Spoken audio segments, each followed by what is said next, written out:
Medigadda barrage కుంగుబాటుపై దర్యాప్తు చేసిన vigilance and enforcement ప్రాథమికంగా 3 కేసులు నమోదు చేయాలని ప్రభుత్వానికి సిఫార్సు చేసింది. నిర్మాణ సంస్థ ఎల్ఎన్టీతో పాటు ఇటీవల కాళేశ్వరం ఇంజనీర్ ఇన్ చీఫ్గా తొలగించిన వెంకటేశ్వర్లపై కేసులు నమోదు చేయాలంటూ ఇందుకు సంబంధించిన కారణాలను వివరించింది.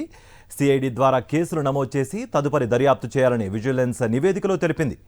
కాఫర్ డ్యామ్ నిర్మాణం చేపట్టి బ్యారేజీ నిర్మాణం తర్వాత వాటిని తొలగించాల్సి ఉన్నా తొలగించకుండా వదిలేయడం, దీనివల్ల ప్రవాహంలో వచ్చిన మార్పుతో జరిగిన నష్టం అంచనాలతోనే కాఫర్ డ్యామ్ నిర్మాణానికి తొలగించడానికి అయ్యే వ్యయం ఉన్నా తొలగించకుండా నిర్లక్ష్యంగా వ్యవహరించడం పైన కూడా మరో కేసు నమోదు చేయాలని విజిలెన్స్ ప్రభుత్వానికి రిపోర్ట్ ఇచ్చింది.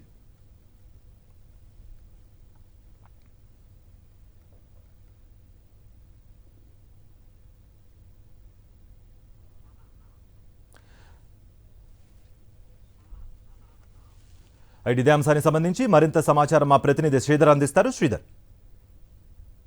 కార్తీక్, తెలంగాణ రాష్ట్రంలో గత ప్రభుత్వం అత్యంత ప్రతిష్టాత్మకంగా నిర్వహించిన కాళేశ్వరం ప్రాజెక్టు నుంచి మేడిగడ్డ బ్యారేజ్ నిర్లక్ష్యంపై ఈ రోజు విజిలెన్స్ రిపోర్ట్ చేసింది. విజిలెన్స్ రిపోర్ట్ లో ఏదైతే ఎల్ఎన్టీ చీఫ్ ఇంజనీర్ వెంకటేశ్వర్పై సిఐడి ద్వారా విచారణ జరపాలని చెప్పేసి ఒక 3 కేసులు నమోదు చేయాలంటూ ప్రభుత్వానికి నివేదిక అంచింది. నివేదికలో ముఖ్యంగా ఏదైతే ప్రాజెక్టు పూర్తి కాకముందే 151 కోట్ల డిపాజిట్ వాపసు తీసుకునే విధంగా ఒక లెటర్ ఇచ్చారు. దీనికి సంబంధించిన కారణాలు తెలిసే విధంగా ఇతనిపై కేసు చేయాలని చెప్పారు. అదేవిధంగా ప్రాజెక్టు పూర్తి కాకముందే ఏదైతే కాపర్ డ్యామ్ సంబంధించిన బ్యారేజ్ నిర్మించి ఆ తర్వాత ప్రాజెక్టు పూర్తి చేసిన తర్వాత కాపర్ డ్యామ్ నిర్మాణం తీయకపోవడం వల్లనే అతిపేయంతో ప్రమాదం వచ్చిన తర్వాతనే మేడిగడ్డకు డ్యామేజ్ జరిగిందనే ఒక నేపథ్యంలో ఇదొక కేసు. అదేవిధంగా కాంట్రాక్టర్ సంబంధించి కాంట్రాక్టర్ బిల్లుకు సరైన రికార్డ్స్ కూడా లేకుండా కాంట్రాక్టర్ బిల్లు చెల్లించారంటూ ఈ 3కు సంబంధించిన విషయాల్లో అతనిపై సిఐడి ద్వారా విచారణ చేసి కేసులు నమోదు చేసి విచారణ చేయాలని ఆదేశించారు రాష్ట్ర ప్రభుత్వాన్ని. ఏది ఏమైనప్పటికీ కూడా